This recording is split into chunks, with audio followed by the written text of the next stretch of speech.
निवडक. हा madam. Okay madam नाही करतो जॉईन मॅडम सुरू आता. झाल्यात आहे जॉईन आहेत मॅडम. बोलू का मॅडम? आहे जॉईन आहेत मॅडम. हा जॉईन आहेत मॅडम. बरं बरं हो करतो मॅडम सुरू आता. बरं बरं कर कर. हो. अंतर्गत इतिहास वस्तू संग्रहालय वर्धापन दिनानिमित्त आयोजित इतिहास महोत्सवात ऑनलाईन सहभागी झालेल्या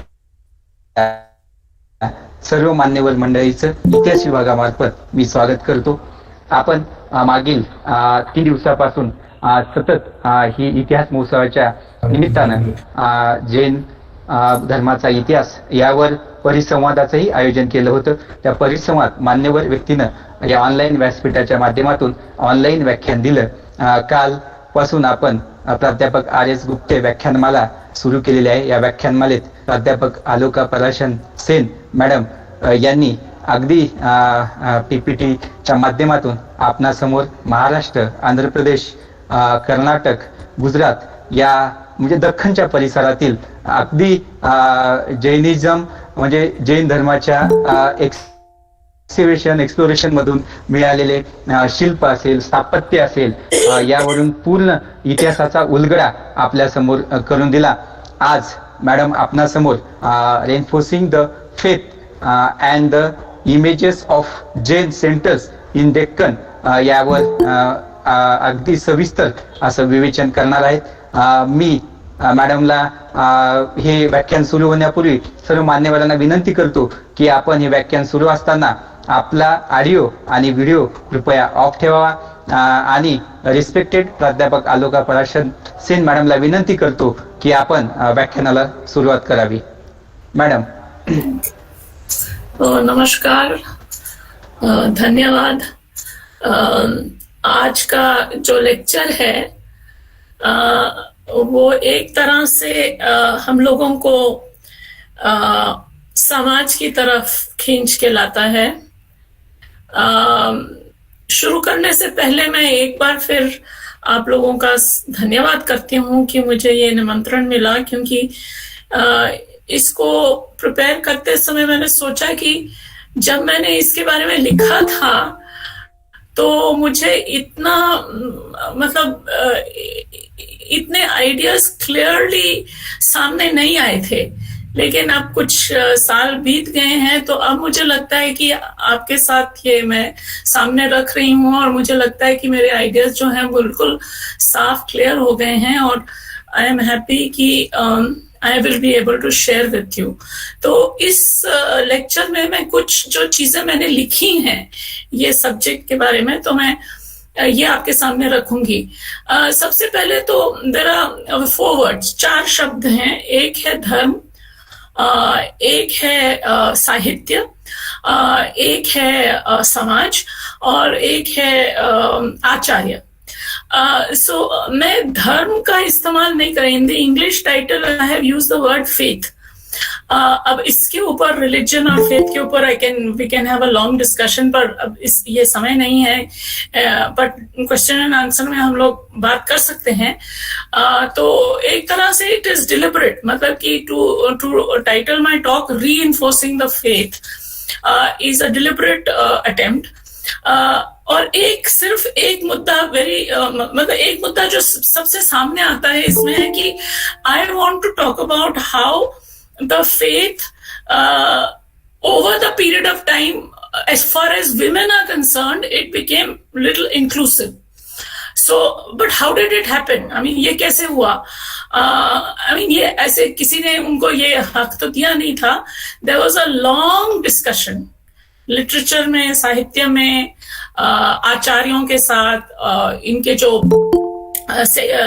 डिफरेंट सेक्ट्स हैं इनमें आइडियोलॉजिकल डिस्कशंस हुए थे. तो मतलब इतिहास में these kinds of debates, dissent, protest, discussions, they always happen. और हम देखते हैं कि स्पेशली जब ये जो श्रमणिक what do you call it, paths, the way to achieve spiritual liberation in the Shramanic tradition, it allows the individual to move away from society, theoretically. ठीक है. So it allows that there is a way in which you can move away from society. एक छोटा सा project किया था हमारे students ने, and that was कि और इन्होंने एंथ्रोपोलॉजिकल और सोशियोलॉजिकल स्टडीज करके कि जैनिज्म में अभी भी बहुत there is a very deep faith in the practice and devotion of the religion, and that monks and nuns in different centers, they continue to define their faith primarily through the vratas of celibacy and ahimsa. So it's not as though we are looking at the past. मैं ये कहने की चर्चा मैं प्रयत्न कर रही हूँ कि we are not looking only at the past. We are not looking at past lives. Of course, today we will be looking at the past, but I think that the past is a forceful reminder that Jainism in the Deccan was not just a stranger. It was a very vibrant, interactive, dialogical tradition. काफी चर्चाएं होती थी with not only the non-Jains but also amongst the various Jain groups. So it was not like an island. जैसे मतलब कि ये this is very strict form of renunciation the Jains follow. उनकी कोई मुलाकात नहीं होती थी, वो समाज के साथ मिलते नहीं थे. This was not like that. They were very much living in society. And therefore they could not get away. जैसे हमने सोमवार को चर्चा की थी कि they had to be embedded in the social and economic surroundings around them as well. And that is why the spread of Jainism in the Deccan took place the way it did. Now, the four things that I mentioned, that is to have a good institution, like the Sangha or the Basadi, to have a good group of teachers, acharyas, and of course to have your views presented through different kinds of literature. So in my opinion, the Deccan gives us some of these aspects very vividly. मतलब कि बहुत सारा information यहाँ से निकल के आता है. For instance, the Deccan has given us one of the most stupendous monoliths. आपने सुना होगा about the Gomateshwara in Shravanabelgola. It has given us one of the most revered teachers.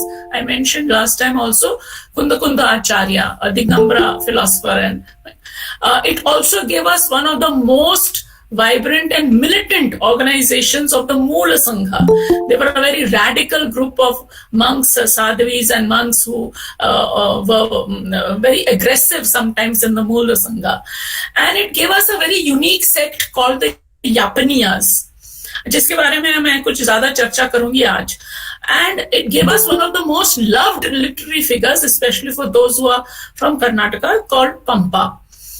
And I think पिछले lecture में one professor, one scholar asked me कि महाराष्ट्र के बारे में what are the main Jain centers. तो मुझे लगता है कि I should share with him that this book by Viraj Shah called Jain Rock Cut Caves of Western India with special reference to Maharashtra. It was published in 2008 by Agam Kala Prakashan, New Delhi, and it's now available as an e-book by Vedam Books. And I must tell you that it has 4 out of 5 stars. So it's a very good book. Parantu aaj, I am not familiar with medieval Marathi literature. I'm also not familiar with Kannadiga medieval literature. But as I said, some of my friends and colleagues whom I came to know, they have helped and they have helped me to understand. So today I will be not discussing the whole of the Deccan, but I will be discussing a small part, जिसको कहते हैं micro level study करूंगी. Because ये ideology जो होती है ना, the ideas, society, local society, all this we cannot discuss at a pan-regional level or pan-Indian level. These generalizations ki, society was from time immemorial down to present times, it was divided like this, and all this is okay for generalization, but actual reality of social living is in the locality, it's in the region. So therefore, I'm going to be focusing on the southern part of the Deccan, which is sort of southwestern Andhra Pradesh, present day Andhra Pradesh, and northern Karnataka, this area. For the simple reason that we can then apply this to other regions. For example, a colleague of mine has done this for Tamil Nadu, but we are not discussing Tamil Nadu today. But these ideas which I share with you can easily be researched for other parts of the Deccan as well. So I have divided my lecture into 3 parts. First, of course, I will begin with the importance of Jain teachers. I mentioned last time that Tirthankaras are, of course, the backbone of the Jain faith, but over a period of time, many Jain teachers emerged in different parts of the country, and they produced some very good literature. And they did a lot of, they had a very interactive relationship with both the political authorities as well as with society in general. And so the literature becomes very important for us to reflect on. So one part of my lecture is on the acharyas and the sahitya, that is literature and teachers. And then, of course, it is very closely connected with the emergence of Jain sects. So ऐसा नहीं है कि उनका विभाजन, बहुत सारा विभाजन हो गया था, जैसे the बौद्ध Sangha divided into innumerable sects, right? Even just 100 years, 200 years after the Nirvana of the Buddha. But the Jain sects remain kind of stable, but the teachers are innumerable. And so we will reflect a little on the Jain sects.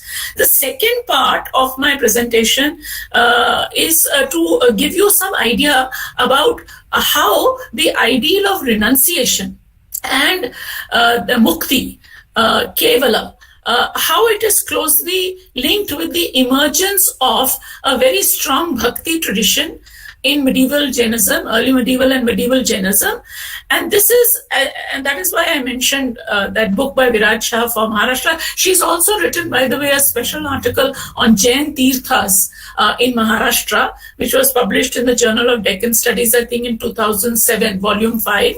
But everywhere, the emergence of Jain pilgrimage centers is closely associated with upholding the ideal of renunciation and also the simultaneously parallel, जैसे कहते हैं, parallel development of the bhakti tradition, of which tirtha becomes a very important thing. So my argument over here is that why is it that is bhakti a method to reinforce the faith and to expand it?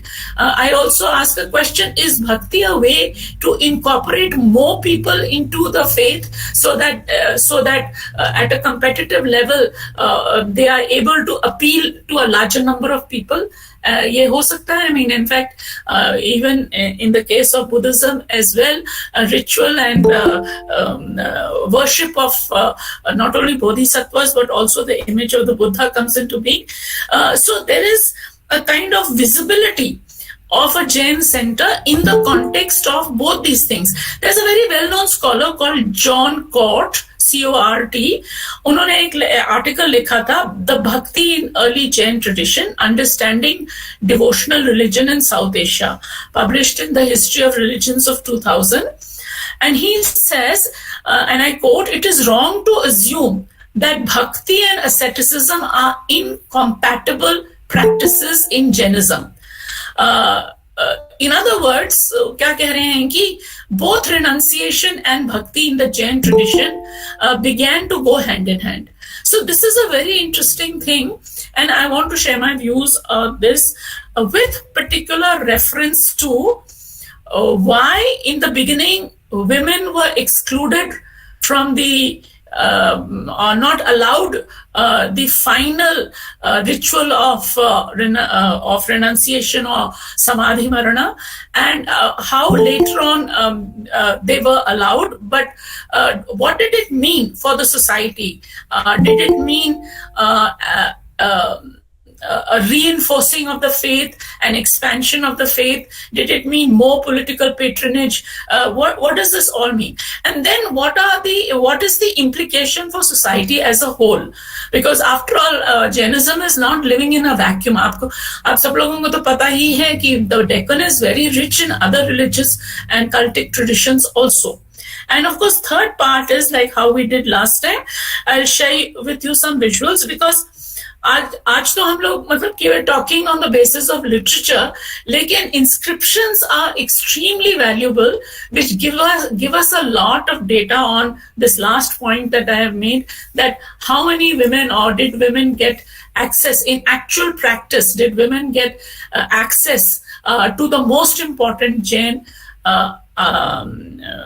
harbinger of faith, मतलब कि जिसके ऊपर faith अड़ा होता है, that is the ideal of renunciation? Did women get access to it, and what is the historical evidence for that? So that will be the third part. Very briefly, I will show you some visuals. So why is scriptural authority important? Why is literature and why is the linkage between teachers and literature important? Well, it is important because the teachers need, and especially in Jainism, the ascetic life of teachers is a marker of moral authority. Jैसे we have politicians are markers of moral authority. I'm not talking about today, but in any case, there's an ideal that a politician has to have, is a marker of political moral authority. Ascetic or a teacher is a marker of moral political authority. So originally, of course, they were doing solitary wanderings. They continued, some monks continued to do solitary wanderings, but many of them settled down in bastis and all that. And even in the process of settling down, the teacher or the ascetic was still a marker of moral authority. So let me begin with a kind of a very nice story. As far as I am concerned, it was a story because I learned about it, I think, somewhere in the 1980s, early 90s. The former Andhra Pradesh government had undertaken village to village survey by officers of the State Department of Archaeology and Museums to do it alphabetically in all the districts. So they started with Anantapur. Anantapur is in southwestern Andhra Pradesh. And while they were doing this, and they recorded it and printed it also, they found an engraving of a very ancient vision of Jambudvipa on a stone in a very remote village called Kopur district. For those of you who want to know what Vajra is, of course, it's diamonds, right? So it's like a rich diamond mining area. So not surprising that the Jains are over there in Anantapur district. Now, of course, everybody knows, आप लोगों को सब पता है कि ये जम्बूद्वीप क्या है. It is actually the replication of an early Brahmanical myth of the origin of the universe. But it is carried to this locality far away from the Ganga Valley or from wherever this myth was formulated by the Jains and monks. And how do we know that it is the Jains who took it there? Because side by side, there are several images of Jain stone slabs in this very remote village. In fact, on the boulders, rocks over there. And these scholars who identified these dated it to as early centuries of the Christian era or CE. Now, Konakondala was also the birthplace of Kunda Acharya. Kunda Acharya is supposed to have lived in the 2nd century CE or later. Some scholars want to say 8th century and all that, but in any case, popular view is 2nd century CE. And I mentioned already that he is one of the most famous member of faith. His actual name was Padmanandin. But his birth at this place, Konakondala, gave him the name Kunda Acharya, of course. He spent most of his time, they say, according to tradition, in the Punur hills of Tamil Nadu, but he later shifted to a place called Kundadri in the Shimoga district of Karnataka. And of course, the most important, and everybody knows about this Jain text, is the Pravachana Sara, that is the essence of the Jain doctrine. Now, while all this information I'm sharing with you, I also want to share with you something which is very interesting. Relatively more recently, the epigraphist of the same department, C.A.P. Shastri, discovered some Jain inscriptions in the Rayalaseema region. This is the same area, Anantapur and all. It's a Seema area. You understand Rayalaseema. Seema is a border between Karnataka and present-day Karnataka and Andhra Pradesh. There was always, as you know, even if you encourage your students, there's always a potential to find a new source material. So what he found was two very interesting inscriptions. One inscription was a shishya called Manikanandi of a certain guru or a certain teacher called Ratnakirti Bhattaraka. By the way, this word Bhattaraka I'll come back to later on also. Bhatta, of course, everywhere, Bhatts are there, and they have their caste affiliations to the Brahman Varna and so on. So he was a student of this Ratnakirti Bhattaraka, who in turn was a disciple of Konda Kundaraya Acharya. So this inscription says that the place is associated very closely with this teacher, and that all these people were belonging to the Mula Sangha. So this is an inscription mentioning three things: the Acharya, the Sangha, the students of students, and also what is called Gacha groups, Ganas ya Gachas.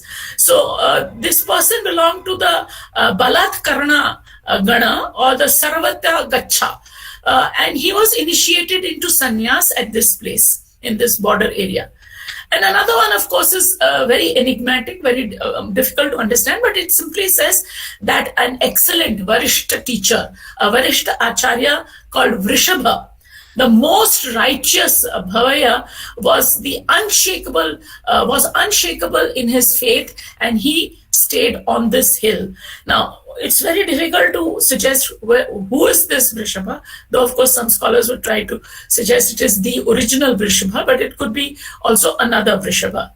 So now what I have tried to suggest is that there is a very close relationship with a small region, small locality, with the pan-regional entities of the teachers, the Sangha, as also the ideal of sannyas. I mean that there are people in this area who are willingly and very enthusiastically becoming members of the Mula Sangha, which was a very important Sangha of the times. Now, related to this, I'll come back to teachers in a minute, but I want to introduce to you the larger question. There is very rich Tamil literature, very rich Kannadiga literature, early literature, I mean to say.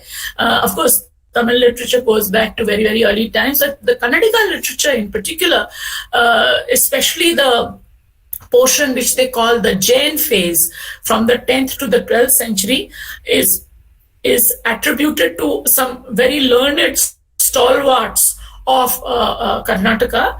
I am sure that there is similar literature of Jains following Jainism in other regions of the Deccan. But let me just take the example of the Kannadiga. I think as I said, I've been introduced to this by my senior colleagues and friends. So there are three very important names. And there are many, of course. One, of course, is somebody called Shivakota Acharya. Then, of course, I mentioned Pampa. Then there's Brahma Shiva. Then there are others like Ranna, Nayasena, Nagachandra, Janna, Ponna, Nagavarma. There are innumerable names. All these authors, predominantly of the Jain faith, contributed a lot to the literary enterprise.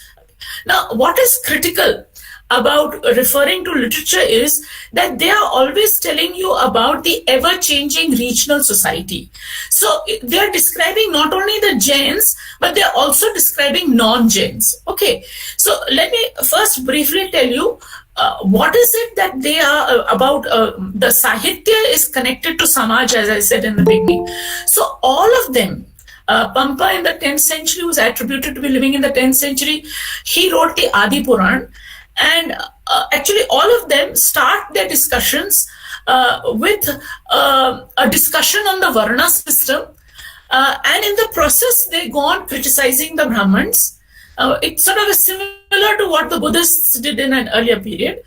And they see, Pampa sees the origin of three Varnas, which he says were ordered by the first Tirthankara. And later on, Bharata institutionalized what he calls Dvijahood, the twice born. And this could be acquired through rituals and through Jain practices. So please note that it is not the eternal birth into that Dvijahood. That Dvijahood can be acquired through rituals and Jain practices. And of course, Pampa continues to use Jain words and Jain categories. The other scholar who's much later, Brahma Shiva, 12th century, he wrote this book called Samaya Parikshe. And here also he makes clear that the Brahmins of the non-Jain faith, Brahmins of the non-Jain faith, they got their status actually by getting initiated into Jain practices. We can look a little more closely at this in a minute. And of course, the third, which I found the most interesting, is Shivakotacharya. He's supposed to be the first of all of them, and he wrote something called Vadharadhane, and he never makes reference in the Jain accounts to the origin of the Varna system in the non-Jain tradition, and he also avoids Sanskrit words, and however he uses some regional categories to describe professional groups, and of course there is a hierarchy in his.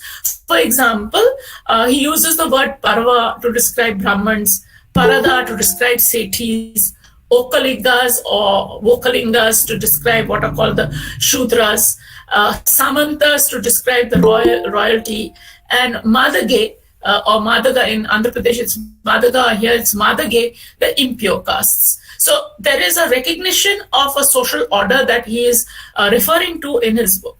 And to give you, of course, by the way, before we proceed on to details of these writers, I must say that there are many Jain writers who are writing in the south, like Samanta Bhadra I mentioned last time, Akalanka, Uma Swati. They all studied and used Prakrit as well as Sanskrit, even in the south, to write about Jain philosophy and its traditions. But coming back to these Kannada writers, what I want to place before you is follows, and this is something we should think about. That, see, we have, Monday I was telling you that बहुत सारा effort we have put into iconography, architecture, rock cut architecture. Then if you look at the serious study of Jainism, everybody has put in a lot of effort into Jain philosophy and religious practices, the theory of religious practices. Okay, so very few people really address the issue of the actual practices in, let's say, a medieval period. So how was Jain society composed? We are saying now this is a Jain society. So how was this Jain society composed? How did they differentiate themselves from other people? Did inclusion of non-Jain communities and individual into the fold happen? And yes, of course, the answer is yes, it happened. But at what level? Who were the people, and how and why did they incorporate them? So straight away, let me tell you, I think that Jain social order was parallel to and it was not really exclusive in that sense, because they were living in the middle of non-Jain society. So they were parallel to what was happening in the non-Jain society. So they originally, the Jains sort of, as I said, Pampa and all talked about all these Varnas and all. And then what Pampa did was that he fixed all the jatis into the categories that they have understood from within the Brahminical tradition. But a crucial point is that Pampa criticizes the Brahmins as kumatis, that is, vile-minded. Now here, of course, comes in the dimension of them making a case They want to differentiate themselves from other Brahmins who are probably living in the local society. So they are referred to as vile-minded, kubatis. They also disagree with them vehemently in their preachings on the origin of the caste order in the Purush Sukta hymn, for example. However, the Adi Puran informs that there existed a society of Jain Brahmins also in medieval Karnataka, the formation of which took place, was formed much before Pampa. So in a sense, they are not rejecting a category called Brahman, but they are kind of replacing it with their own understanding of it. Similarly, Brahma Shiva, he upholds the Kshatriya as the most superior of all the varnas.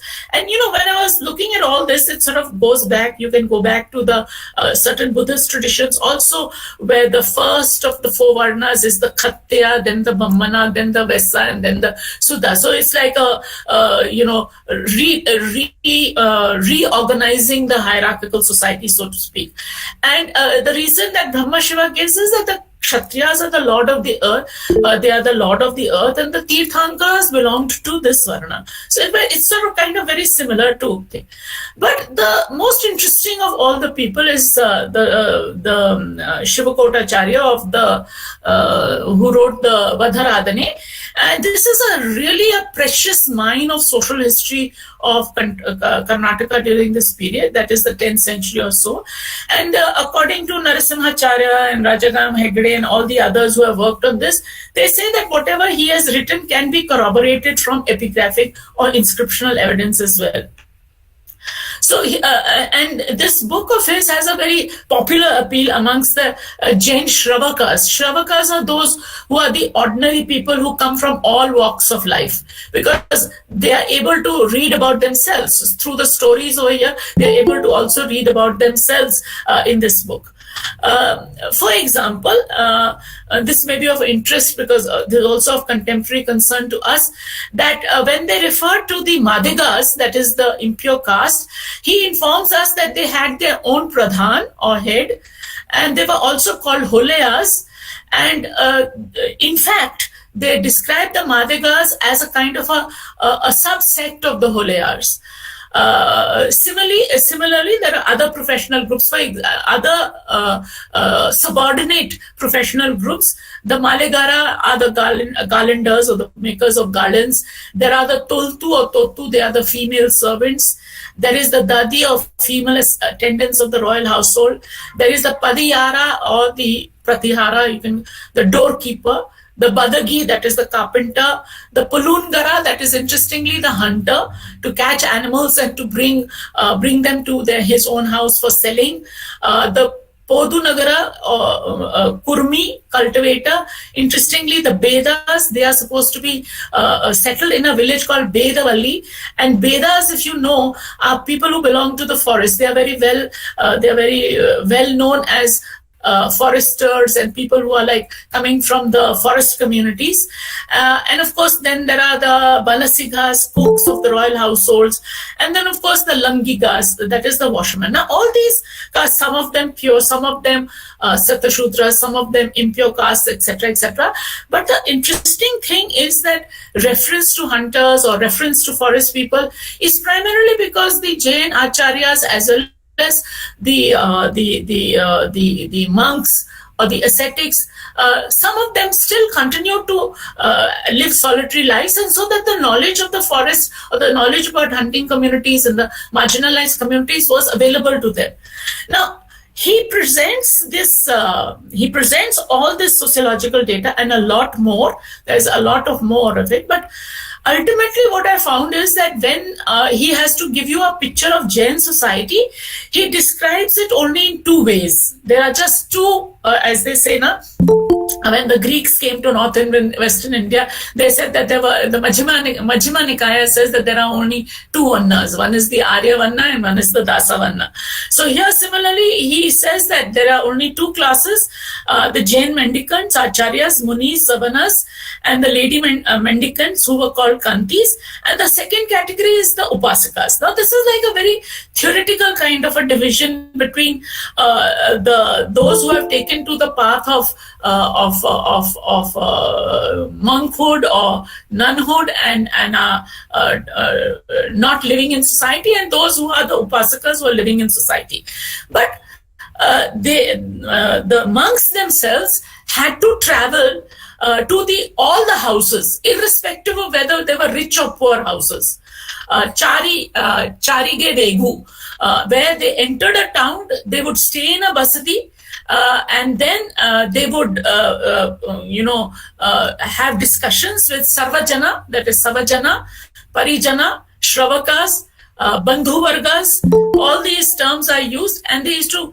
These were the people who used to come. Now, there is no explanation who is Sarvajana, who is Prajana, Parijana, who is Shravaka, etc. But these are the terms that are used to describe. And then, of course, all the methods of Jain meditation, worship of images are explained to these people in the basadis. And one imagines that many of the people with a non-Jain background may have been converted or may have, received some of the knowledge and sort of accepted the practices of the Jains for the Shravaka living.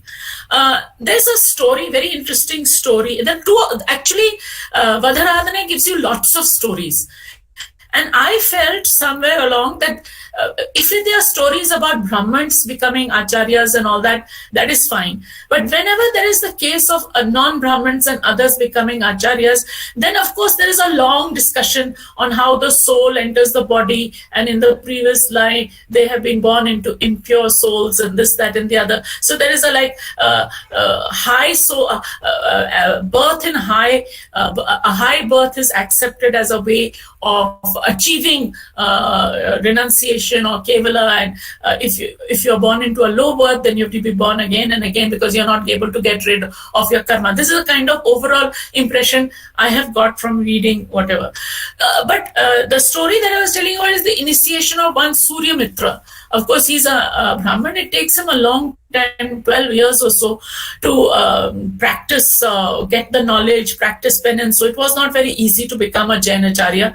It seems that this education was obligatory for all. So you can actually understand very clearly that how would it be so easy for members of people of society who did not have access to knowledge or who did not have access to all this kind of spiritual knowledge to be able to achieve, to get penance or to become acharyas.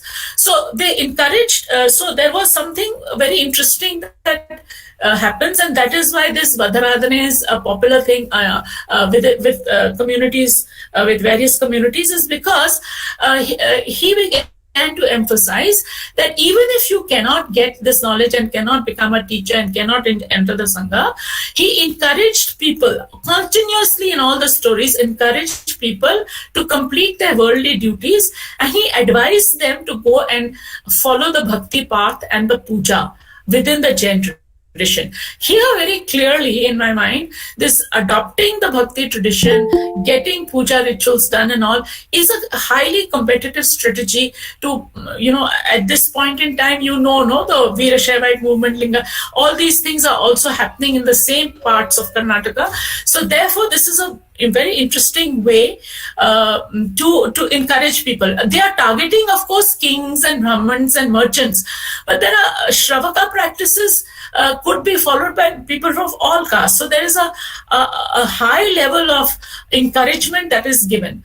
So the things that are looked down upon, and that is, I'm moving to the second part of my presentation, that they considered the birth into the female gender as inferior, and that of male amongst the male as well as the lower people with lower births were considered to be inferior, as well as they associated some human beings with animals as well. So there is a kind of, though the Jains really respect all living beings, but there is a hierarchization of humans and non-humans, especially giving characteristics of animals to humans as well in some of these stories. So those who did not realize the importance of Jain practices, even after all this encouragement, they were called people with mithya drishti. So obviously everybody who was not a follower of the Jain tradition was mithya, he didn't have the correct vision.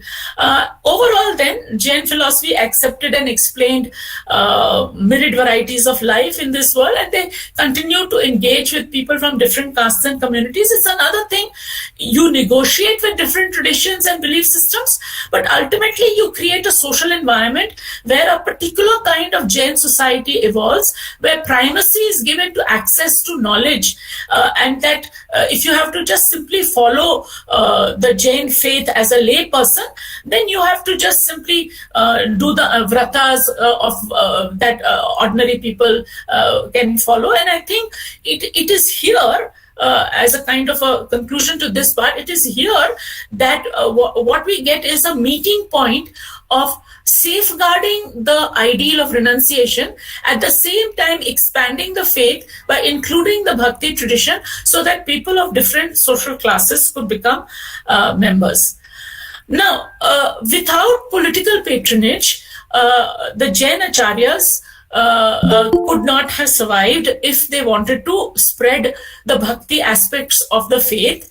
So I'm beginning with the Chalukyas or Badami in the 6th, 7th century, where a very famous, and this is all based on inscriptions.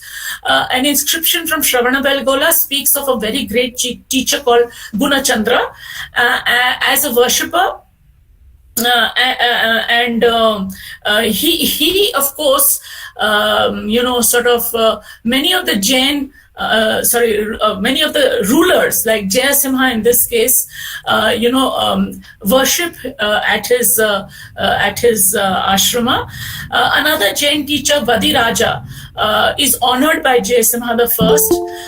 Then Rangaraga, son of Jayasimha, and his son Pulakeshi, they also patronized many of these teachers. Rashtrakutas and Western Chalukyas, they were, as you know, very staunch followers of Jainism, and we find that increasing number of liberal grants, that is land grants as well as other donations, are given to these acharyas, to these mathas and things.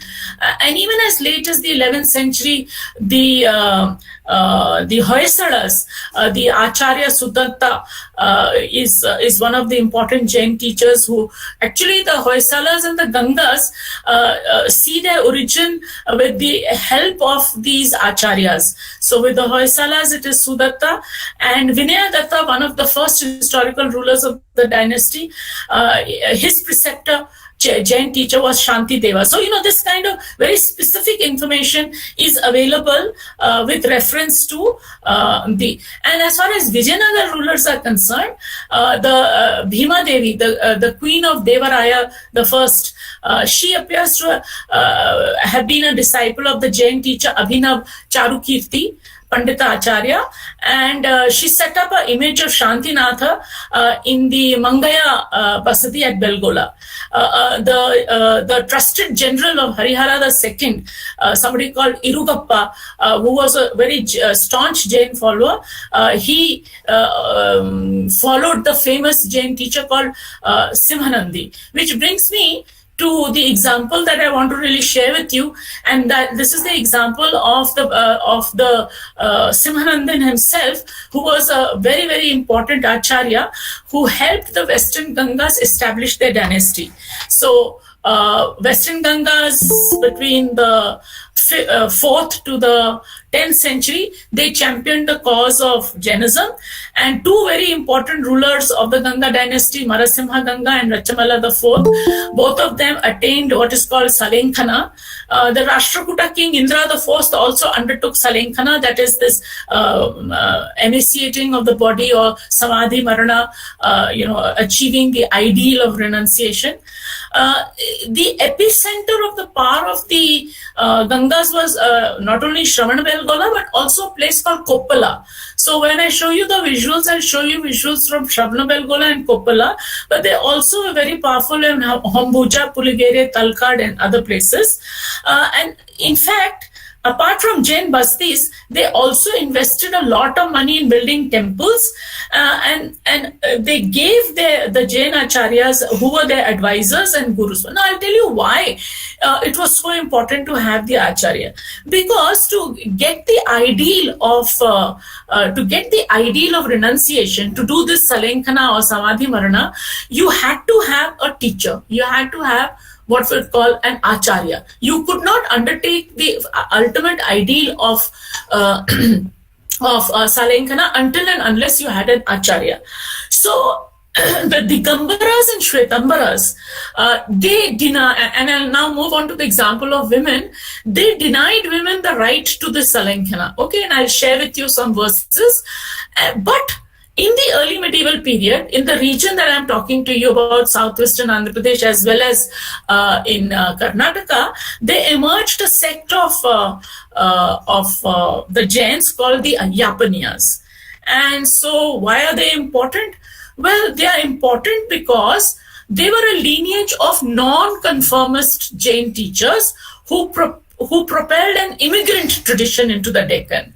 In other words, their travels, their writings, their sculptural manifestations, their association with centers of pilgrimage, etc., defined the way this religion developed, and they reinforced the Jain ethics, but from the perspective of their engagement with society as a whole. In other words, they deviated from the very strict ethical order that the earlier Jain monks had put into place, and they brought forth some liberal views.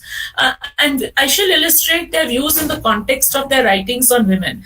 The core area of their origin, every scholar says, Anantapur, again, southwestern Andhra Pradesh. They were very popular between the 5th and 14th century. Like the Digambaras, they were ascetics that roamed naked. They were considered unorthodox, but they were also considered radical. And they also had what is called an eclectic spirit. Matlab ki they borrowed from other faiths also. They introduced tantric practices, the Yakshi cult and all, into Jainism, and they were politically quite influential. And obviously, they were in competition with the Digambaras for economic support. Some of the orthodox Jains call them heretics, Pakhandi. And so, but the point is here that at a historical moment in time, in a particular regional context, such a sect emerged. It may have disappeared after that, but it played a significant role, right, in society. And from the perspective of gender, they allowed access of women to the most fundamental and most significant of their beliefs. Now, I would like to give some definition of salenkhana, because there's a lot of misunderstanding.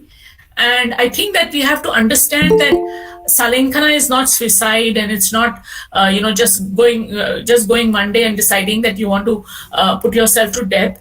The meaning of, I'm taking this meaning from Padmanabha Jaini, who in 1979 translated almost all the Jain texts on gender and salvation, and he gives this meaning: salenkhana, or death while in meditation, samadhi marana, rooted in an individual's own desire to meet death, but with mental faculties functioning properly, that is, in a state of complete awareness and freedom. And this expresses an extraordinary aspiration, which may truly be said to be held by every Jaina. More recently, the recent scholarship describes salenkhana as, and I quote, praiseworthy, satta, process by which the body is emasculated, lekhana, and hence the salekhana tapas is called process of scratching out the body to save the soul. So I got this from Professor Shettar's book, which all of you should have access to. It's called Inviting Death. It's a documentation of all this information. In inscriptions also, Sanyasa Marana, Salekhana Marana, Aradhana Marana, Panchapada Marana, Pandita Marana, Samadhi Marana, through meditation, etc. All these terms are available to us. Now, let me give you the details of what the Digambaras and the Shwetambaras tell us about denying women the access to Salankana. The blame that they put is on the nature of the woman's body. So even a great scholar like Kundakunda Acharya of the mid-1st century CE, in his Sutra Prabhata, says that, and I quote, according to the teaching of Jinnah, a person wearing clothes cannot attain moksha even if he be a Tirthankara. The path of moksha consists of nudity, nangana. All other paths are wrong paths. So, and then he goes, I will not go into these details, but he goes into a graphic description of the women's bodies, and then says that how the next, after 6, 7, 8th verse says, women have no purity of mind. They are by nature fickle-minded. And therefore, no meditation can happen because they are not free from anxiety and so on. A similar point of view, Digambara point of view, in the 12th century. Now, this is 2nd century, 12th century. In the Tatra, in a text called the Tatparaya Vritti, comments on this pravachana which Kundakundacharya has given, saying, again, he says there's no nirvana for women because they're invariably subject to following delusion, anger, fear, disgust, and their minds are filled with various kinds of crookedness, maya. And again, they go into extreme details of describing how the bodies of women are infected with subtle organisms, and therefore they cannot really undertake this vow. And even if a woman are in possession of pure faith, engage in spiritual authority, practice a severe course of conduct, they do not mention their ability to come to completely exhaust their karmas. Now, this is the Digambara view. So it's like quite disgusting, actually. Although it doesn't sound very nice. And the Shvetambara view is almost similar. And this is in the, I will quote from the Shvetambara text that says that as for the argument that women are inferior because they lack splendor and majesty which are found among men, this too is ill considered, since it is well known that sometimes even the poorest and most miserable people attain moksha, while even the most prosperous persons such as dignitaries and chakravartins do not. The argument that women cannot attain moksha because they are excessively cunning and so forth is also not proper. And then they go on to explain the inferiority of women and why moksha is denied to them. So in concluding their views, let's say the final verse from the Digambara point of view is, and I quote, that according to the teaching of the Jinnah, a person wearing clothes cannot attain moksha, even if he be a Tirthankara. The path of moksha consists of nudity, nangana, and all other paths are wrong, unquote. Shvetambara view counterpoint is, thus it is clear that the reason for inferiority you have employed for denying moksha to women cannot be established. Therefore, without further ado, you should accept the same possibility of moksha for women as you do for men. Okay, so here is this binary going on. Clothed and unclothed monks are having a debate. And then come the Yapaniyas. So what do the Yapaniyas do? And here I'm Jainis translation of the something called the Stri Nirvana Prakarana, attributed to a Yapaniya Acharya, roughly between 814 to 867, where he begins by saying, and I quote, there is nirvana for women because they, like men, they are fully endowed with causes that bring about the condition. For the cause of nirvana is the three jewels, and this is not incompatible with womanhood. So then there is a counter reply by somebody. So the Yapaniya says, well, okay, let clothes be considered a requisite of mukti, moksha, like the whisk broom, that is the broom that they carry with them. Central to the argument of the opponents is that clothing disturbs the purity of the mind. So then the Yapaniya says, okay, if that is the case, then let clothing be, let the women not willingly accept that they are wearing clothing, but they can have access to moksha. So if that is so, then they can renounce other attachments, and like men, they can accept. We should accept that clothes, in accordance with the injunctions of the Arhats, they can be accepted for women to undertake this So he concludes by saying there is nirvana for women because, like men, they are fully endowed with causes that bring about the condition. For the cause of nirvana are the three jewels, and this is not incompatible with womanhood. If women cannot attain moksha because they wear clothes, then they may abandon them also. So he goes on in this very detailed manner. The Yapaniya Acharya goes on in a very, very elaborate manner to tell us about how the case for women to be included into the highest ritual that is available to all men and women, all men in society should be accessible to them. Now, you will wonder, why is this important? Well, it is important because of the fact that a large number of women were major patrons of the Jain faith as queens and other lay women in society, and to be denied a part of the essential faith, they didn't question it, but acharyas who questioned it then later on allowed them to become students of these acharyas. So if some acharyas don't accept you, then you cannot do anything. So if these radical Yapaniya acharyas accepted you, then it gave a pathway to women to become, to undertake this most sacred ritual that was available to the Jain men. And Jaini points out that Tirthankara Malli, it is suggested, was a woman, but actually a male image of her is worshipped. And this is an important point in Jain iconography, that the Shwetambaras practice using of a male image for the female Malli. And this is not something of modern origin, it's a very ancient one. On the other hand, B.S.L. Hanumantrao, I was mentioning yesterday about him, from many places in Kambaduru in Andhra Pradesh, there are sculptures of nude females. And maybe perhaps these women are followers of the Yapaniya sect, because the Yapaniya said that if clothes are a hindrance, then they can attain the Salenkana if they give up wearing clothes. So in any case, these are some of the views that we have as far as women's access to these rituals. Now, so you can also look at it from the point of view of not only women but other sections in society also, to what extent they would be permitted, because there were such strict rules that were in place for people to get in. Now, in the visuals that I will show you in a minute, you must understand that all these theoretical ideas in the literature, they can be easily questioned, because the particular names of women are found in inscriptions in situ in local areas, and therefore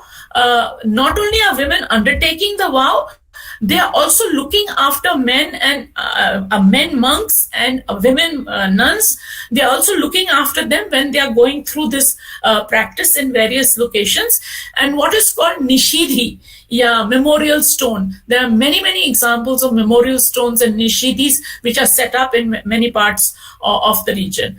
So before I show the visuals, I want to just simply raise the points that I have tried to suggest to you, that you see the faith is getting reinforced. If you're inclusive and you allow a section of humanity to become part of your faith, then you're reinforcing the faith. You're not questioning the faith. The women are not questioning the faith. They are just they're just pleading for being allowed to be part of the faith. So this can be done, in my opinion, in the paper that I've written, is by reading the texts and the inscriptions together to get a very complex picture of the Jain ideology, so that the women getting a path to spiritual liberation and female is as important as it is for men.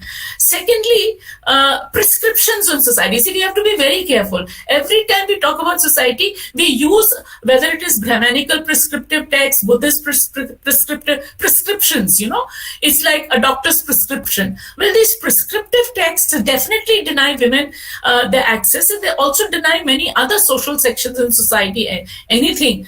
But we have to be looking for sources other than that.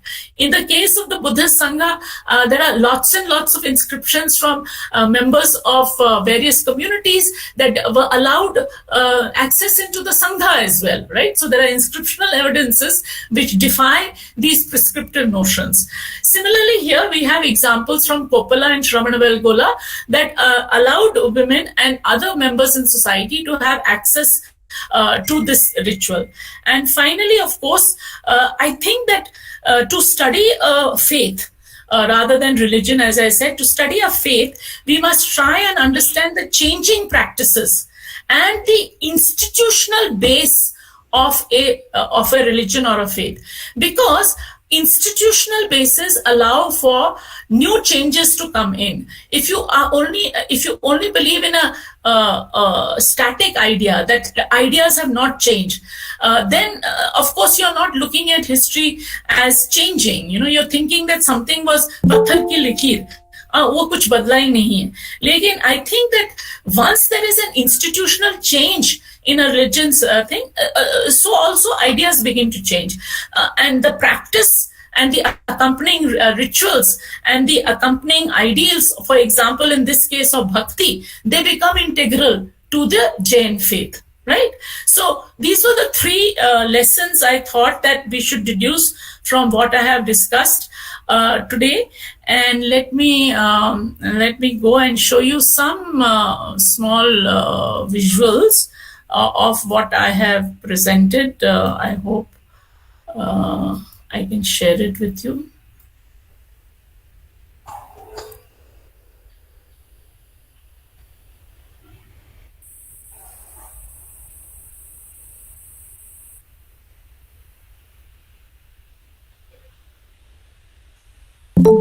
Is it coming? In this, I took this region for giving the example, and the importance of the place Shravanabelagola. I'll tell you the reason why.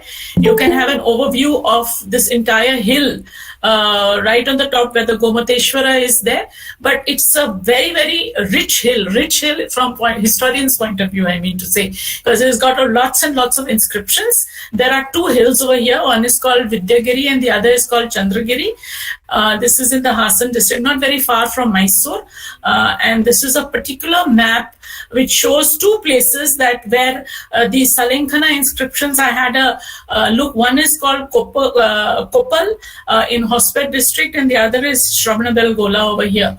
So what are these pillars which talk about Salenkhana? They look like this. This is from the Koppala district, from Koppala.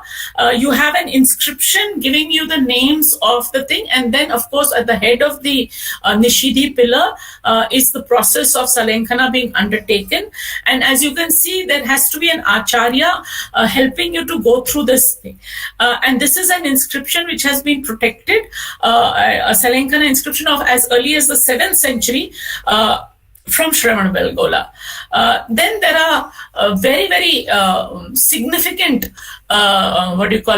inscriptions along with sculptures. This is of the Western Ganga dynasty whom I was talking about.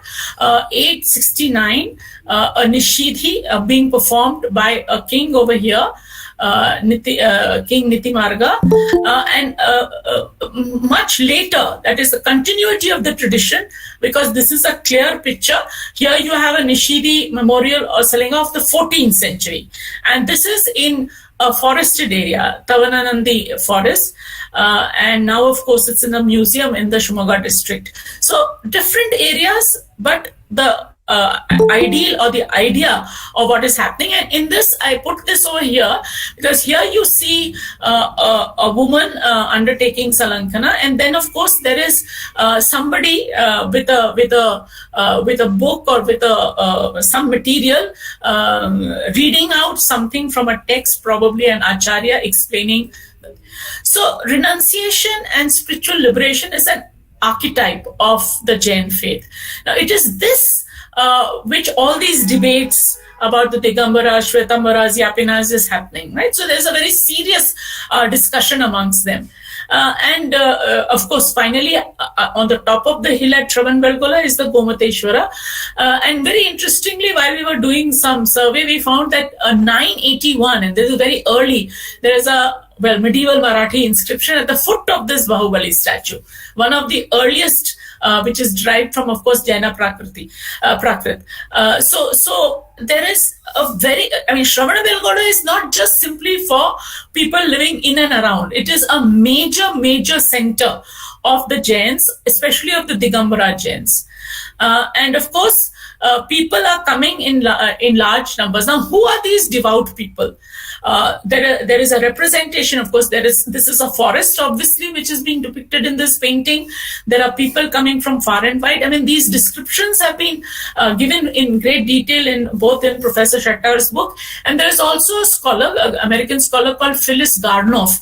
She's written a lot of stories, Jain stories about spiritual liberation and how people were denied or how they got access, how one birth, second birth, third birth, etc.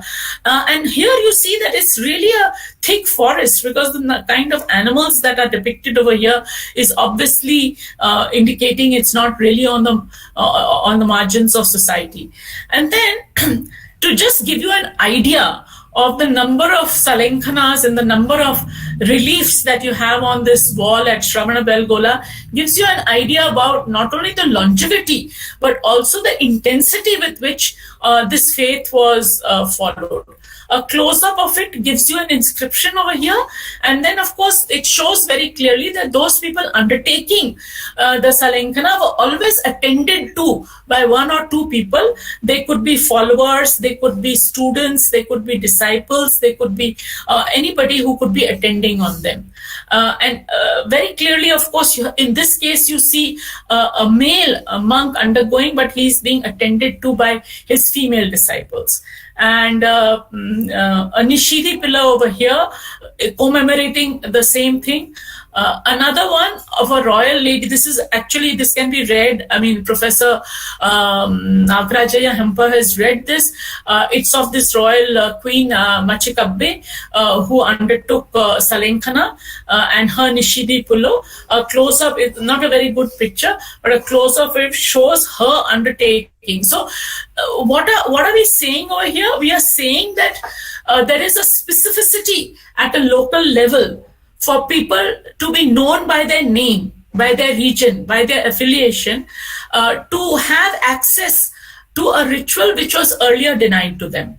And all this emanates out of the spread of the Jain teachers, their debates and discussions within the tradition through the literature, the prescriptive literature, as well as the non-prescriptive literature, like that which I was talking about earlier, so that the Jains have to engage with local society, they have to engage with regional society, and it is only in this way that they can engage, they can reinforce their faith. So I think I will stop over here. I don't know where we are. Yeah, we stopped sharing. Thank you. Thank you very much. Yes. So I have finished.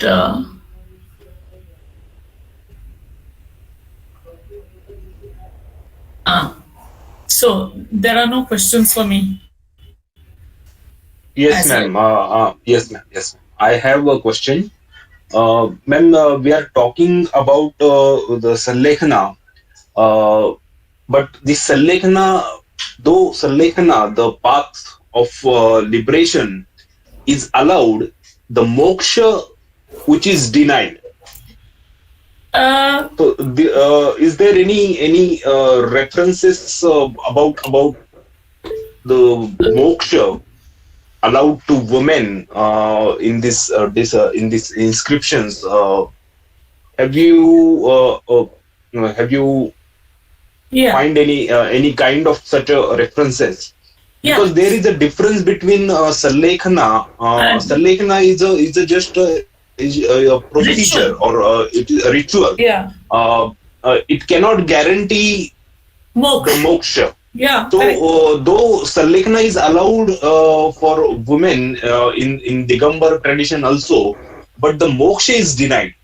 Yeah. So it is only after these various debates that I was telling you about between the between the 6th and the 10th century, between the Digambaras and the Shwetambaras, they are going on having this dialogue, right, about whether women should even be allowed to undergo this ritual, right? So Okay.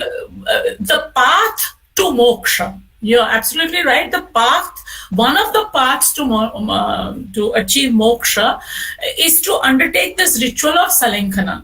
It is applicable to men also, right? So all men Yes. who are undertaking, they are not necessarily achieving moksha, right? So Right, right. so there are various paths to. It starts with, as I was telling you about one of the Sumitra, one of those Brahmins who did 12 years of penance. You go through the stage of knowledge acquiring, you go through the stage of meditation, you go through the stage of various stages, and then it is very difficult to undertake this ritual of Salenkhana. Okay, so to Right. have access to Salenkhana itself, because that is the highest level that you can reach to be able to attain moksha ultimately. Now, Right. lay people, Shravakas, the monks and others also, many of them, we don't have actual evidence whether they were, but they were, at least they had access to this. Earlier, they didn't have any access to it also. And somebody's asked a question over here about the differences between the Digambaras and Shwetambaras. So one of the major differences is that, see, the Digambaras, anyway, they glorified the idea that the best way to achieve to get to this ritual would be to, the body has to be bare. There has to be no possession, no attachment. Clothes create attachment. So Right. the fundamental difference between the two sect was that one was saying that you had to be naked and nagna. The other one said that you have to, even if clothes are on, maybe you can allow women. But they were not very clear in the articulation of their views about whether women can have access. After the 10th or 12th centuries, especially after the intervention of the Yapaniyas into the Mula Sangha, which was supposed to be a very, very, very dramatic and aggressive kind of Sangha, that these views begin to open up, and the Digambaras also begin to allow. So the extreme views are with the Digambaras, not so much with the Shwetambaras, but the Yapaniyas are, the competition is of the Digambaras is not with the Shwetambaras. The competition is with the Yapaniyas, because the Yapaniyas are like them only. They are also naked. But the Yapaniyas say that if the women have to give up their clothes, so let them give up. Even if they don't give up, then they should not be attached to what they are wearing, because every Jain monk has to carry that fly whisk, that broom or Right. whatever. So just as you don't possess that broom, so you don't possess your clothes. So what I'm trying to say is that here we are not really discussing the philosophical debates amongst them. We are trying to see that the patronage of the Jains in this region, where the Deccan region that we are discussing, they came into contact with people and they began to compete with people who were having other faiths, non-Jains. Right. So they had to improve upon some of the liberal. They had to bring about some kind of a liberality. I have taken the example of women, but a case study can be done for, let's say, for example, professional groups like carpenters and gardeners and hunters and gatherers, and because the Jain writers, who are these Jain writers? These Jain writers are Kannadigas themselves. No, they are writing in Kannada, so they know their society. So it's only through stories now. So we forget about the prescriptive literature, we forget about the inscriptions. We have to go to the domain of stories, kathalu. Right. So only through kathas can we come to know what was it that people as a whole were going through. My larger argument is that whether you're allowed or not moksha, you're reinforcing the faith. Women are not rebelling. They are not carrying out protests. They are actually joining the Yapaniya acharyas, or the Yapana acharyas are permitting them to undertake this ritual. Correct? Right. ठीक है. चलिए। Madam, I have one specific question. हाँ जी। In fifth ara, we used to say in Jainism that in हाँ fifth ara, neither saint nor Shravaka nor sadhu हाँ will achieve salvation, or we can say moksha. Okay Uh, Means neither male nor female, neither sadhus nor Shravaka can achieve moksha in fifth ara. Fifth. So that is the that what I read, what and that I would like to state.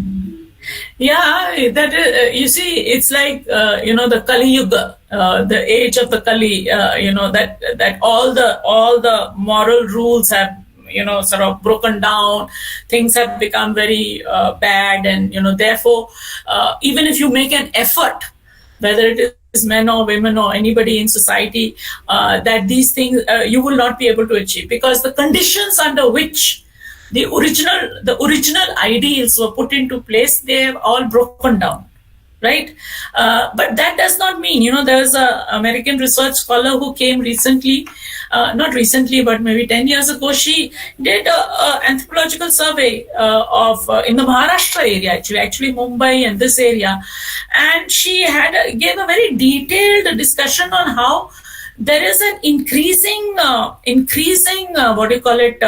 concern of both men of course, but women in particular, to partake in all these rituals, and they are leaving the life of luxury and of high-tech jobs, etc., and going to monasteries at Mount Abu and other places, and leading a life of austerity. Okay, so I would like to answer to you by saying that even though it is not possible, that does not mean that people at large are not making an effort. They are trying to make an effort, but I mean, moksha is not very easy. There are very few individuals that can. And what is moksha indeed? Whether you and me understand what really moksha means. I think all ideologies provide you different paths to achieve some kind of spiritual sort of freedom. I mean, it could be a path of puja, it could be a path of bhakti, it could be a path of meditation, and so on and so forth. So you don't need to get into those debates. I don't think that we should literally follow each and every dictate.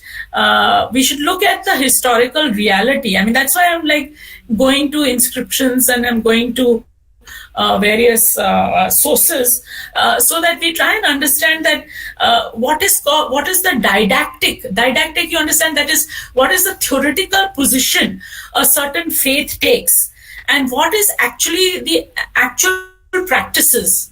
Now, I think that if you take you should, it's a paperback, this professor from Harvard called Phyllis Garner, she has sort of narrated all kinds of stories from within the Jain tradition about how women were so angry with their sons and husbands and all joining the Sangha, and they would curse them not to be born in their next life as tigers and as meanie things and all that. Now, these are just stories, are just a reflection of what these women were going through, because it was not only their husbands but their sons also were leaving the home and going away. So in a sense, like just as today we say cinema, I think in olden days it was stories that were kind of a reflection of what the social reality was. We get very little information about the ordinary person. We have to really search very hard. But as far as women were concerned, because the Western Gangas owed their origin to the Simhanandan and also to other Yapani acharyas, we are getting some information about how their names are given, the Ajis and Kantis and some nuns coming from various, we get their names. Otherwise, where do you get names of women? And definitely people from lower castes and all, I was referring to this Buddhist inscription from Amravati, which is a very interesting inscription, where this is the inscription of a charmakara, leather worker, who says that he's giving a Purna Ghata, that is a auspicious spot to the Buddhist Sangha to the Buddhist monastery over there, and he says that his name is given Vidhika. He is the son of a teacher, Naga. So who is this teacher, Naga? Naga is a teacher who in the Buddhist Sangha, but he, that is Vidhika, is of the Charmakara Jati, the inscription says, and he has come over here with his wife and his family and his brothers and sisters and his friends to give this auspicious spot. So this is such a rare inscription. No? This is a rare inscription where you get the name of a Charmakara Jati, of a person whose father joined became a teacher, right? At the same monastery, and he has come and he's asserting his Jati status. Now, why is this possible? So these kinds of sources of information are very rare, no?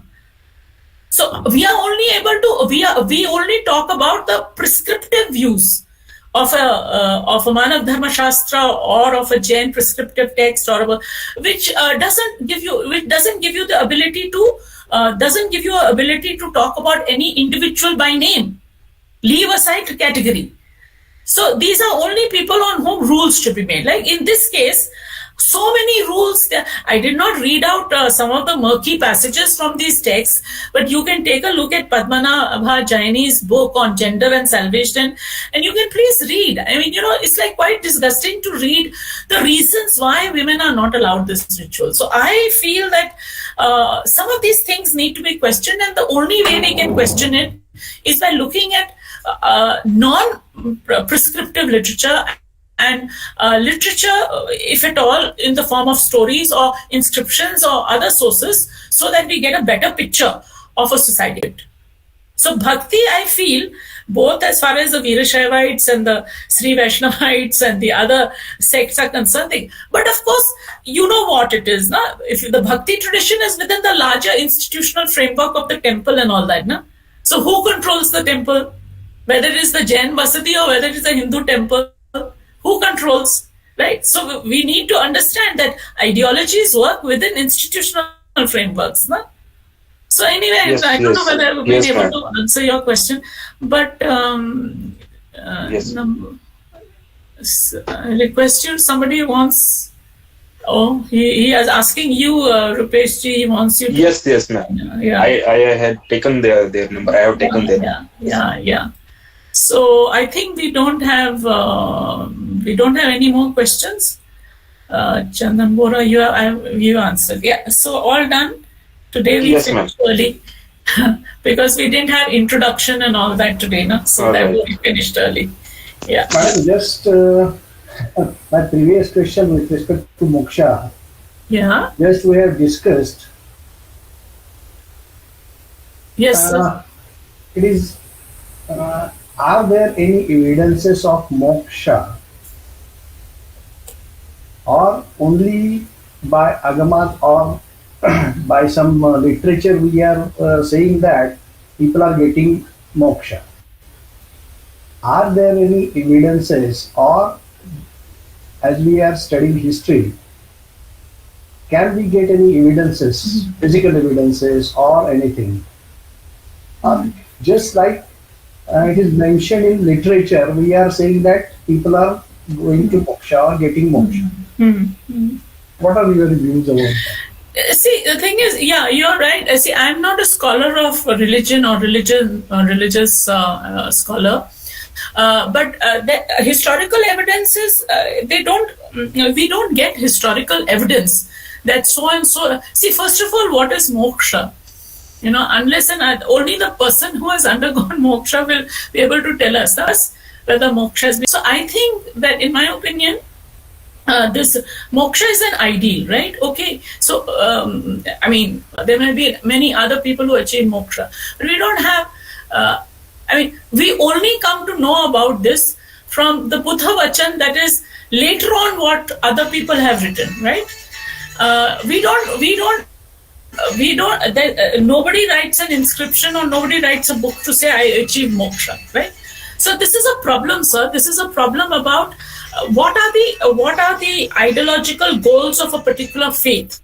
The ideological goals of a particular faith. In this case, both the Shramanic traditions are really batting for that we should get rid of our old karma as much as possible, of which, as I was mentioning before, Salenkhana is one of the most important ways by which you can get rid of this. You massacrate the body so that the soul is protected.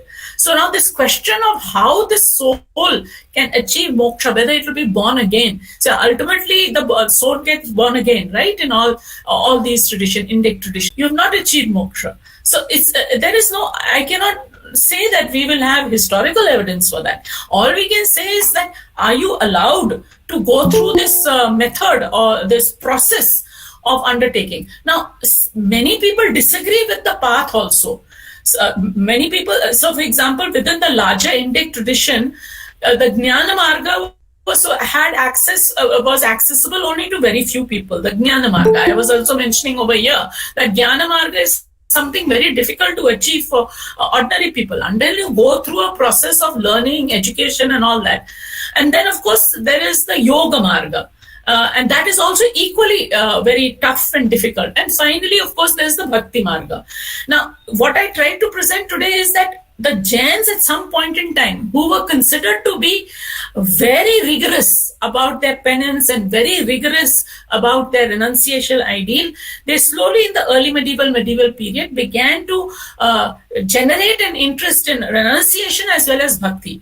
So places where people were going through the renunciation or going through the path of renunciation, they were also making those places the places for bhakti. So people are going and worshipping also over there, doing ritual. There are some very big temples, Digambara temples in Shravanabelgola. So it was kind of an effort. There was a debate whether you should just remain a solitary, that last time we were discussing, solitary monk in the forest, or should you come to society and live within society? The problem of living in society is that you get entrapped within the socio-political economic structure of the society. And so therefore, the wealth that you get, the patronage that you get, the clothing that you get, the dan that you get, the dakshina that you get, it goes fundamentally against, as I was saying last time, against the ideal that you have to give up all these things to attain moksha. So to answer your question in brief, no, we don't have actual examples of so and so achieved moksha, but we have names of people who underwent this serious ritual in their endeavor to achieve the highest in their faith.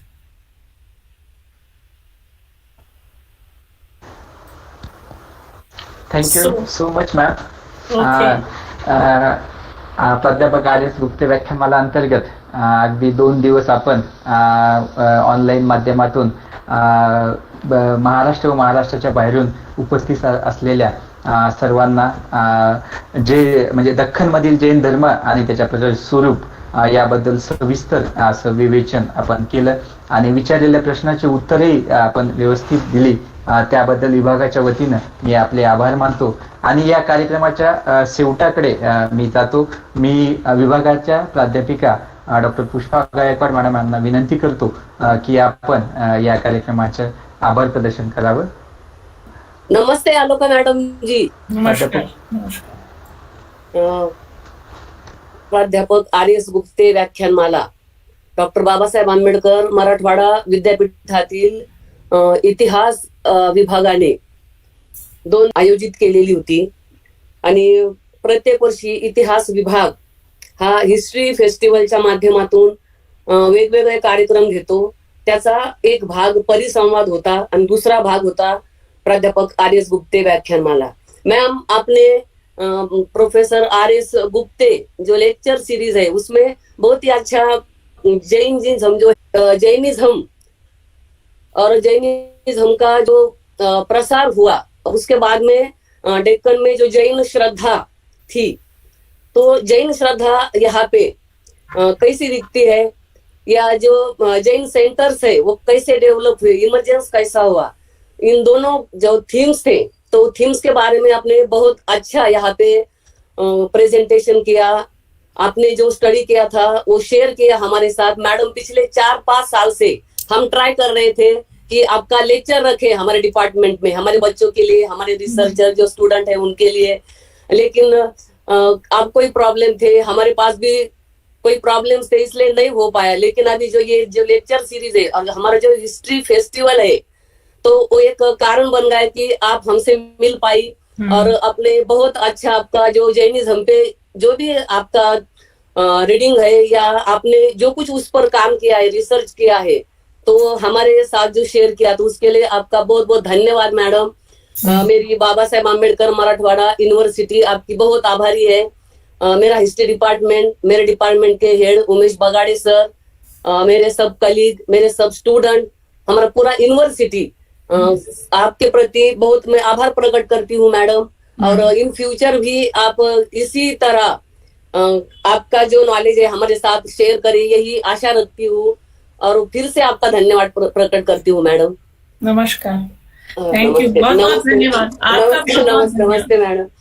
मैं actually मैं आपकी university I हुई हूँ कुछ 10-12 साल पहले, लेकिन आपके थिएटर आर्ट्स डिपार्टमेंट में, हिस्ट्री डिपार्टमेंट नहीं आए। हिस्ट्री डिपार्टमेट उस वक्त पता नहीं कुछ बंद था जिस दिन हम आए थे, लेकिन मैं आई हुई हूँ मराठवाड़ा यूनिवर्सिटी में आई हुई हूँ। नहीं, इन फ्यूचर आप बिल्कुल आइए मैडम, जरूर। University in our department. ये कोविड को तो जाने दीजिए, कोविड जल्दी जाने वाला है मैडम, अभी जाने ही वाला है। एनीवे, ये बहुत अच्छा, मैं आई डोंट नो प्रोफेसर बगड़े हैं कि नहीं, कि मैं सोच रही हूँ कि ये ऑनलाइन में एक बहुत अच्छी बात है कि अपन लोग एक दूसरे को एटलीस्ट देख सकते हैं और सुन सकते हैं, और तरह तरह के लोग जो बहुत दूर से हम लोग कभी उनको मिल नहीं पाए, तो एटलीस्ट ये इस तरीके से हम एक दूसरे को मिल तो पाए, तो मुझे तो बहुत खुशी है। ये भी बड़ी बात है। एग्जैक्टली, हाँ, नमस्कार sir. So I really feel that this opportunity which you have given is very good, क्योंकि जैसे हम लोगों का काम पब्लिश तो हो गया है, लेकिन you know it doesn't reach various parts of the country, specially in middle town, small towns, you know, उसका मतलब कि you have to libraries को पैसा होना पड़ता है, buying books and all that। और एक तो दूसरी बात है कि कुछ जो मटेरियल है उसका अनुवाद नहीं किया गया। जैसे यहाँ पर एक तेलुगु एकेडमी है, वो काफी कुछ ट्रांसलेशन वर्क कर रही है इंग्लिश में जो लिखा हुआ है उसका, जैसे वी गॉडन चाइल्ड की व्हाट हैपेंड इन हिस्ट्री, उसको भी उन्होंने तेलुगु में ट्रांसलेट किया हुआ है। सो जो स्टूडेंट्स जिनको जो तेलुगु मीडियम के होते हैं, वो अंग्रेजी में हम लोग लेक्चर्स तो दे देते हैं, लेकिन वो तेलुगु में पढ़ सकते हैं। तो आई एम श्योर मराठी में भी ऐसा कुछ होगा, because this is very important that हम लोग ट्रांसलेशन प्रोजेक्ट्स जो हैं उसको जरा बढ़ा के रखें, क्योंकि it is difficult for everybody to otherwise access what is happening.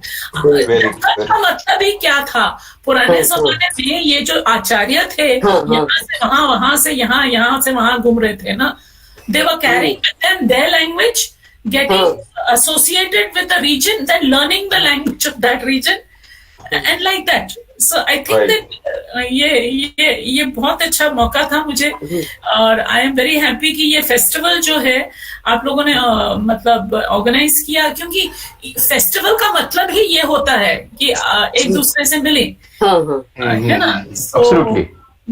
चलिए, सो आई डोंट नो मतलब कि आपकी एक्सपेक्टेशंस में मतलब मैं उतर आई हूँ कि नहीं, लेकिन मैंने अपनी तरफ से जो भी मैंने किया हुआ है, जो मैंने लिखा है और जो मैंने पढ़ा है, मैंने आपके सामने रख दिया है, लेकिन I am not an expert on Jainism. नहीं, बिल्कुल मैडम, आपने जो भी हमारे पास शेयर किया, हमारे साथ जो शेयर किया, it is very important for us and for our student also. चलिए, और मैम, हमने जो फेस्टिवल रखा था, तो उसमें इन फ्यूचर हमारा एक प्लान है कि हमारे पास हम महावीर गैलरी का प्रोजेक्ट है हमारा, तो उसके लिए बहुत इम्पोर्टेंट था ये आपका सब नॉलेज हमारे लिए, क्योंकि हमारे औरंगाबाद सिटी में बहुत सारे जैन फेथ रखने वाले बहुत सारे लोग हैं, और उनको बहुत सारा इंटरेस्ट है मैडम इसमें।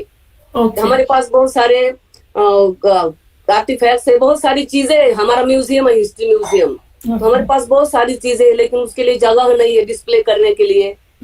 तो हमने डिस्कस किया, हमारे पास वाइकोस सर थे, हमारे यूनिवर्सिटी में ही थे, एम्प्लॉय थे। सर ने हमारे साथ बातें की, बगाड़े सर से बात किया, कुलगुरु सर से बात किया, और ये हम सब लोगों ने मिलकर ये जो प्रोजेक्ट लिया है महावीर गैलरी का, कि जितने भी हमारे पास जो मूर्तियां वगैरह जो भी है जैनिज्म से रिलेटेड, तो वो सब डिस्प्ले करने के लिए सब जो जैनिज्म को मानते वो लोगों ने आगे आकर हमारे साथ बात किया है, और वो राजी हो गए हैं कि महावीर गैलरी बना के देंगे। ठीक है।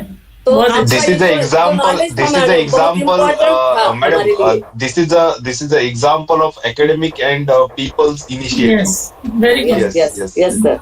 And that's why this very important lecture. या एक्चुअली रूपेश दैट ये जो बुद्धिस्ट संघा थे, जो मॉनेस्ट्रीज जिसके बारे में हम लोग आजकल पढ़ाई करते हैं, ये भी तो एक तरह का मतलब it was a commemoration of the faith and sort of museum only, because जातका स्टोरीज एंड स्कल्पचर ये सब चीजों को प्रदर्शन किया गया था ना।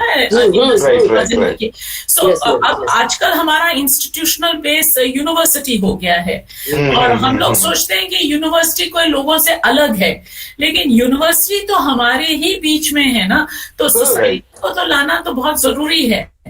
और I think that we can you can have जैसे जिसको कहते हैं पॉपुलर लेक्चर्स, पॉपुलर मतलब you know sort of simplified lectures, so that जिन लोगों को थोड़े से आपत्ति है to listen to very serious talks, they can visual एक कोई फिल्म, छोटी सी फिल्म आपके अपने म्यूजियम कलेक्शन में अगर छोटी सी फिल्म्स छोटी छोटी बना दें आप लोग तो करेंगे मैडम। चलिए तो फिर नमस्कार करते हैं एक दूसरे से।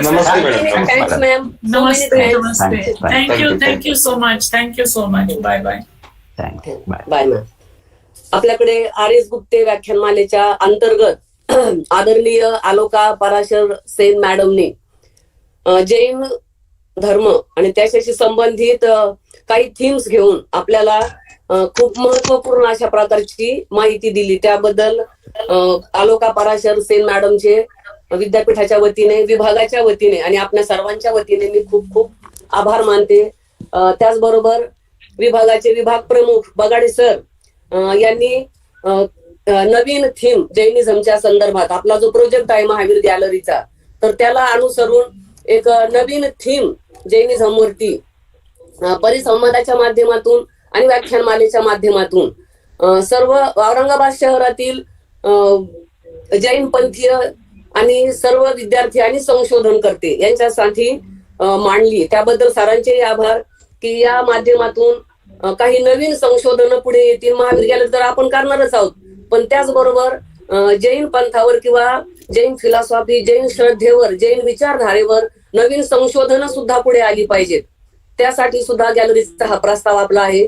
आणि या सगळ्या उद्दिष्टापूर्तीसाठी आपण आर.एस. गुप्ते व्याख्यानमाले अंतर्गत आलोका पराशर मॅडम असतील किंवा राजेश सिंग असतील, जोगे सर असतील, आदरणीय प्रदीप गोखले सर असतील, या सर्वांचा जो काही अभ्यास आहे जैन पंथाबद्दलचा, जैन विचारधारेबद्दलचा, तर तो सर्वांपर्यंत जावा आणि जैन पंथावर सुद्धा किती अभ्यास होतात किंवा किती अभ्यास झालेले आहेत हेही समोर यावं, आणि भविष्यात सुद्धा त्यावर कशा अभ्यास करू शकतो यासाठीचा हा सगळा प्रपंच होता।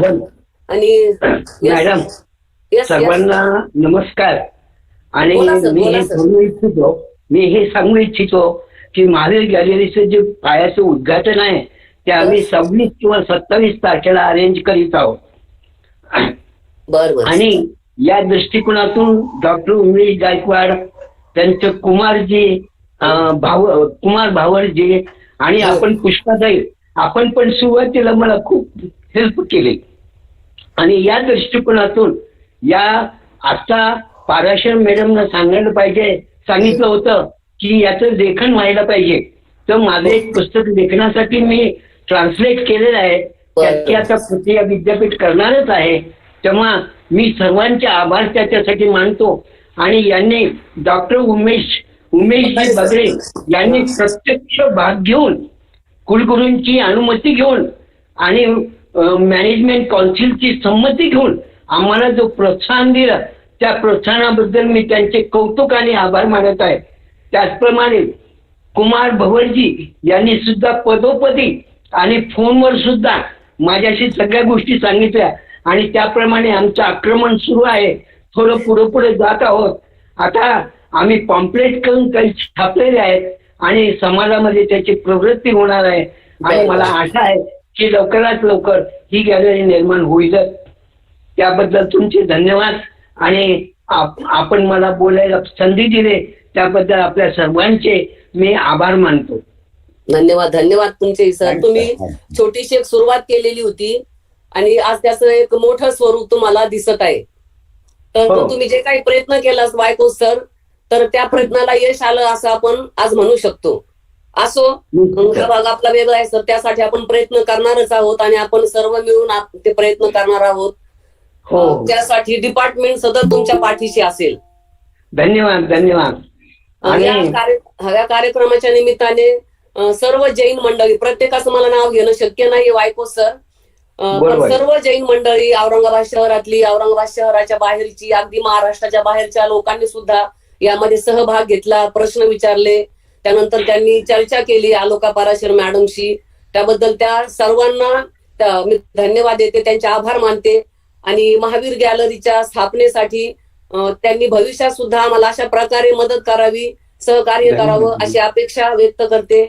त्यानंतर आमचे सर्व संशोधक विद्यार्थी, त्यानंतर विद्यापीठातील आमच्या विभागाचा सर्व जो स्टाफ आहे, कुमार भवर असतील, अमोल कुलकर्णी, बलखंडे, वाणी सर, माझे सर्व प्राध्यापक वृंद आहे माझ्या विभागातला, सर्वांची नावं घेता येणार नाहीत, पण भागवत असेल, डक असेल, पाईकराव असेल, या सर्वांच्या टीमने यासाठी खूप काम केलं आणि त्या सर्वांनी या ठिकाणी सामूहिकपणाने हे काम केलेलं असल्यामुळे आज आपली व्याख्यानमाला असेल किंवा परिसंवाद असेल, म्हणजे हिस्ट्री फेस्टिवलच्या माध्यमातून वेगवेगळे कार्यक्रम आम्ही जे घेतले, तर ते सर्व सक्सेस करण्यासाठी या सगळ्या टीमने फार मोठं सहकार्य केलेलं आहे. त्यासाठी त्यांनी मेहनत घेतलेली आहे आणि त्यामुळे हा RS गुप्ते व्याख्यानमाला असेल किंवा संपूर्ण आमचा हिस्ट्री फेस्टिवल असेल, तो आज सक्सेस होऊ शकला.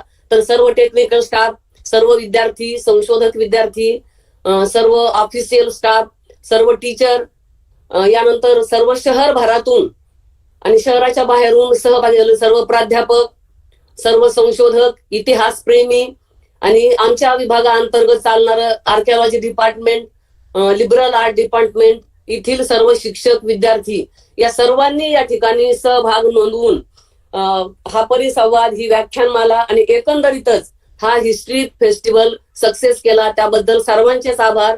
याशिवाय मीडियाने सुद्धा त्याला चांगली प्रसिद्धी दिली की आमचे जे वर्तमानपत्र आहेत त्या सर्वांनी हिस्ट्री फेस्टिवल होतोय आणि त्या अंतर्गत RS गुप्ते व्याख्यानमाला असेल किंवा जैन धर्माविषयीचा परिसंवाद असेल, ज्यामध्ये जोगे सर असतील, राजेश सिंग यांनी आपले विचार ठेवले, या सर्वांना प्रसिद्धी देण्याचं काम जे मीडियाने केलं त्याबद्दल मीडियाचे आभार.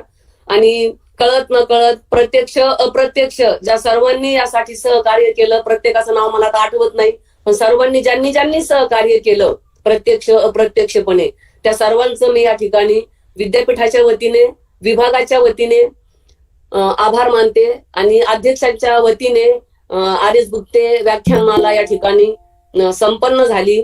एवढं बोलून या ठिकाणी मी थांबते.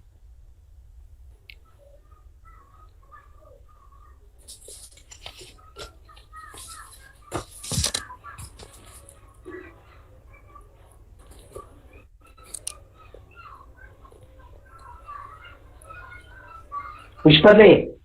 हा बोला वायको सर. धन्यवाद मॅडम. आदरणीय विभाग प्रमुखांच्या परवानगीने सदरील ही ऑनलाईन कार्यक्रम. तर बोला, आमच्या मिसेस बोलत आहेत आपल्याशी. तर नंतर फोन करा, आपण ते ऑनलाईन सर्व असे जॉईन झालेले आहे तिथे, नंतर बोलते मॅडमशी मी. ठीक आहे, काही हरकत फोन करून बोलते सर, त्यांचा नंबर आहे माझ्याकडे, दोघांचाही नंबर आहे तुमचा. छान. हो सर बोलतो सर आम्ही नेहमी, नंबर आहे माझ्याकडे मॅडमचा. ओके हो सर. हो.